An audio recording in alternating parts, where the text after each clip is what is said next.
अगर एकदम से ही ड्रोन क्रैश हो जाए तो क्या हालत हो, कोई मुझसे आके पूछे। मेरा ड्रोन, जो कि हम लोग क्लाइंट के साथ शूट पे थे, प्री वेडिंग शूट, और हम हमारे जोधपुर से 200 किलोमीटर दूर थे, और वहाँ ये हादसा हुआ। देखिए आप, बस मतलब कहने को कुछ भी नहीं था, शब्द नहीं थे, हाथ में लिया इसको, बस गलती अब आप पायलट की समझिए, और तो क्या हो सकता है कि इसको थोड़ा ध्यान से, अगर मैं और ज़्यादा ध्यान से फ्लाई करता तो मे भी ये पीछे जाके ना टकराता, या थोड़ा सा 1 फीट का ही फासला था कि अगर 1 फीट और ऊपर होता तो ये निकल जाता, बट निकला नहीं, ये जाके सीधा दीवार में जाके टकराया। बट ये है कि यहाँ राजसमंद जो है, वाइट डंपिंग यार्ड जो, तो इतनी इसकी हार्ड, इतनी स्ट्रॉन्ग इसकी नहीं है दीवारें जो बनी हुई है, जो मिट्टी की बनी हुई है, तो बस, बट नुकसान तो हो गया। ड्रोन हमारा एक बार के लिए अपाहिज हो गया। हमारे शब्दों में कुछ भी नहीं थे, सब विराम थे। हम गए थे फाइनली शूट पे, गाइस, देखिए। एक बार फिर आ चुके हैं डंपिंग यार्ड के अंदर। और ये आज हमारी फर्स्ट लोकेशन है शूट के लिए। और यहाँ पर many more couple for pre wedding shoot. ये आप देख सकते हैं, ये देख सकते हैं आप, बड़ा ही अच्छा सा व्यू है। और मेरी आंखें भी नहीं खुल पा रही है। मैं आपको लोकेशन से थोड़ा रूबरू करा दूँ आपको। ये आप देख सकते हैं, काफ़ी कपल आ चुके हैं यहाँ पे शूट के लिए। 26 की जो वेडिंग है उसमें इस बार काफ़ी वेडिंग है, काफ़ी लोगों की शादी हो रही है इसमें। तो आप देख सकते हैं प्री वेडिंग का क्रेज़ भी कितना हो चुका है। ये गाइस, प्री वेडिंग शूट एक वेडिंग का बहुत अच्छा पार्ट है। लाइफ टाइम ये आपके मोमेंट्स होते हैं ना, तो ये हो जाता है। तो आप ज़रूर प्री वेडिंग शूट ज़रूर करवाएं। ये आप देख सकते। ये जो ब्लैक टी शर्ट में जो गिम्बल को कैमरे के साथ असेंबल कर रहा हूँ, ये मैं हूँ। कैलिब्रेट कर रहा है मेरा गिम्बल, ये रौनक है। और ये जो अभी 200 प्लस को स्टैंड पे कर रहे थे, ये हमारे भरत जी है। और हमारे जो अभी आप वार्तालाप कर रहे थे, आपको ब्लॉगिंग कर रहे थे, ये मेरे बड़े भैया नवीन जी गहलोत है। और यही इनको काफ़ी शौक है ब्लॉग बनाने का, तो हम जब भी जाते हैं ये कहीं पे भी, तो ब्लॉगिंग का काम का सारा डिपार्टमेंट इन्हीं का है। और ये अब भी हम हमारे अपने ऑफिस में हैं। देखिए इसको, चुपचाप बैठा है, जैसे कोई बच्चा कोई पैर तुड़वा के बैठता है ना, चुपचाप सीधा सीधा प्लास्टर किया हुआ, वैसा लग रहा है ना बच्चा। तो मेरे बच्चे के अभी समझो तो आप, लेफ्ट हैंड का थोड़ा फ्रैक्चर हो गया, जिसको मैंने फेविक्विक से चिपका के एक बार जुगाड़ करके काम चलाया है।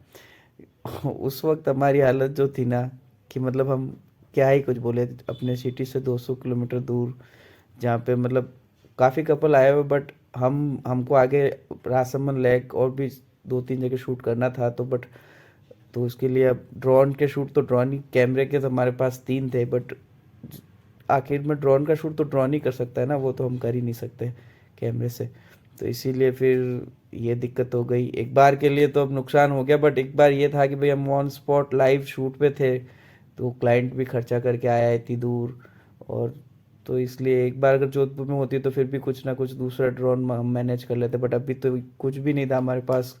यही था जो था। अब ड्रोन तो 2-2 कैरी करने से रहे हम लोग, तो फिर कुछ थोड़ी देर के लिए तो दिमाग शांत हो गया कि भाई क्या करे क्या करे, तो बट थोड़ा सा रिलैक्स करा और इसको चिपकाने की कोशिश की। तो फेविक्विक लाए हम बाज़ार से 5-10 मिनट बैठने के बाद, और फिर फेविक्विक फेविक्विक से चिपकाने की कोशिश की, इसका इसका लेग चिपकाने का, तो ये नहीं चिपका।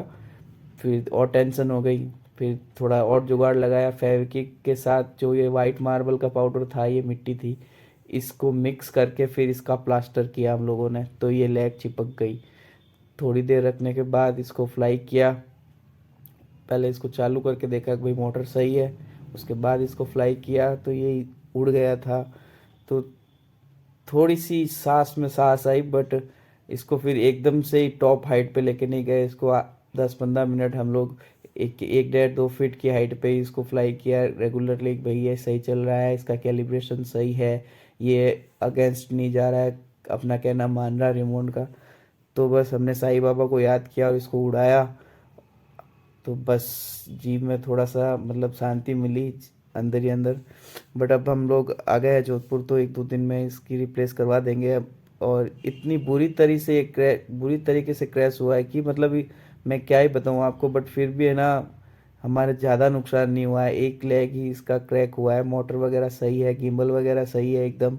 और तो ये 4,000 के आसपास इसकी लेग आएगी। हमने पता कर लिया, फ़ोन करके पूछ लिया है, मेरा दोस्त एक है जो ड्रोन रिपेयर करता है, तो मैं ये लेग रिप्लेस करवा दूंगा, वहाँ से नई डलवा दूंगा इसमें। और हालांकि ये उड़ गया, अभी भी ये उड़ रहा है फ्लाई में, इसका कोई दिक्कत नहीं है। मैं आपको भी ये इसको फ्लाई करके दिखाऊंगा बाकायदा। बट एक पल के लिए तो हम लोग सब स्तब्ध रह गए थे कि यार ये क्या हो गया। गलती मेरी थी, मैं थोड़ा रिस्क की शॉट लेने लग गया था। मैंने सोचा इसको थोड़ा ऊपर ऊपर उठ जाएगा, पीछे ध्यान दिया नहीं। और थोड़ी स्पीड इसकी चला तो हम सीने मोड में ही रहे थे इसको, बट फिर भी स्पीड कंट्रोल नहीं हुई। और फिर ये जाके जो दीवार थी राजसमंद, ये डंपिंग यार्ड वाइट मार्बल का पाउडर से बना हुआ, प्री वेडिंग के लिए अभी के लोग बहुत इसको बहुत जा रहे हैं। आप जैसा कि आपने भैया के ब्लॉग में देखा ही था अभी कि कितने लोग थे। तो अब भी थोड़ा ध्यान रख के इसके लेग ओपन करते हैं हम, ताकि क्या है कि जो चिपका हुआ है उसके कुछ दिक्कत ना हो और इजीली ये फ्लाई हो जाए। बट अभी हम इससे ज़्यादा रिस्क नहीं लेंगे। अगर बाई चांस कभी ये फ्लाई फ्लाई कर रहा हो और ये क्रैक, वैसे तो नहीं होगा बट गारंटी किसी चीज़ की नहीं है, अगर ये थोड़ा सा भी मिस डिसबैलेंस हो गया कर गया तो नीचे गिरने के चांसेस रहते हैं। और फिर हमारा भी ध्यान नहीं रहता था, इसको 50 फीट 100 फीट ऊपर उड़ाए तब नीचे गिरे तो हमारे बहुत ज़्यादा नुकसान हो सकता है। इसीलिए समझदारी यही है कि इसका लेग चेंज करवा दें ताकि कोई दिक्कत ना हो और फिर हम थोड़ा रिलैक्स होकर इसको फ्लाई करें।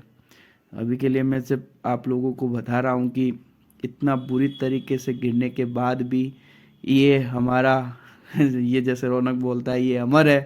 क्योंकि 2-3 बार ये काफ़ी मतलब रिस्की जगहों में बचा है। इससे पहले ये 2 बार और क्रैश हो गया था बट नुकसान नहीं हुआ था, साईं बाबा की कृपा से हमारे पे बनी हुई है। 2 बार गिरने के बाद भी इतना नुकसान नहीं हुआ, बट पहली बार तीसरी बार गिरा क्रैश हुआ तो थोड़ा सा नुकसान हुआ है। 4,000 रुपये का खर्चा आएगा। बट अगर इसका गिम्बल क्रैक हो जाता, मोटर क्रैक हो जाती, बंद हो जाती तो हमारी ज़्यादा नुकसान हो जाता। इसलिए बस अब बिना कुछ देरी के ये मंगवा लिए हमने इसका लेग, और लेग आते ही इसको रिप्लेस करके हम फिर थोड़ा रिलैक्स होके ही इसको उड़ाएंगे ताकि कोई भी तरह की दिक्कत ना हो। और आप लोग भी, मैं जो भी ड्रोन फ्लाई करते हैं तो मैं ये उनको कहना चाहूँगा कि जब कभी भी आप क्लाइंट के साथ हो खास करके, तो वहाँ अगर आप फ्लाई कर रहे हो तो थोड़ी सावधानी बरतें ताकि क्लाइंट का डेटा भी सेफ रहे, आपका ड्रोन भी सेफ रहे। वैसे भी ड्रोन को बहुत सेफली तरीके से ही उड़ाना चाहिए। और फिर भी अगर आप थोड़े रिस्की शॉट्स लेते हैं तो आपकी हाइट ज़्यादा ऊपर होनी चाहिए ताकि आपको सब दिखे, वरना मेरे साथ जो हादसे हुए वो आपके साथ भी हो सकते हैं। और मेजर इंजरी नहीं हुई है, इसके किसी के लग भी सकती है। धन्यवाद।